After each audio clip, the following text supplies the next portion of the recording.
উপজেলার জিনা গ্রামের পারিবারিক গোরস্থানে মায়ের কবরের পাশে চিরনিন্দায় শায়িত হলেন নওগাঁ-৬ রানীনগর আত্রাই আসনের পরপর ৩ বার নির্বাচিত সংসদ সদস্য ইসরাফিল আলম।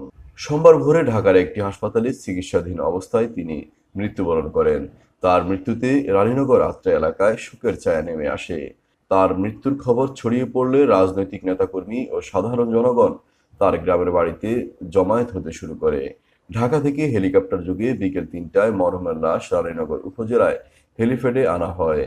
এরপর সড়কপথে প্রায় ৩ কিলোমিটার দূরে মরহুমের পৈতৃক নিবাস জিনা গ্রামে আনা হয়। সেখানে রাজনৈতিক নেতাকর্মী, জেলা প্রশাসন ও পুলিশ প্রশাসনের পক্ষ থেকে ফুল দিয়ে শ্রদ্ধা জানানো হয়। ২ দফায় জানাজা শেষে মায়ের কবরের পাশে মরহুমের দাফন সম্পন্ন হয়। এ সময় নওগাঁ সদর ৫ আসনের সাংসদ ব্যারিস্টার নিজামুদ্দিন জলিল জন, রাজশাহী ৩ আসনের সাংসদ আইন উদ্দিন শেখ, জেলা আওয়ামী লীগের সভাপতি ও সাবেক সাংসদ আব্দুল মালেক, জেলা প্রশাসক হারুনুর রশিদ ও পুলিশ সুপার আব্দুল মান্নান মিয়া সহ সর্বশ্রেণী পেশার মানুষ জানাজায় অংশগ্রহণ করেন। মৃত্যুকালে তিনি স্ত্রী, ১ ছেলে, ২ মেয়ে সহ অসংখ্য গণ্যগ্রাহী রেখে গেছেন।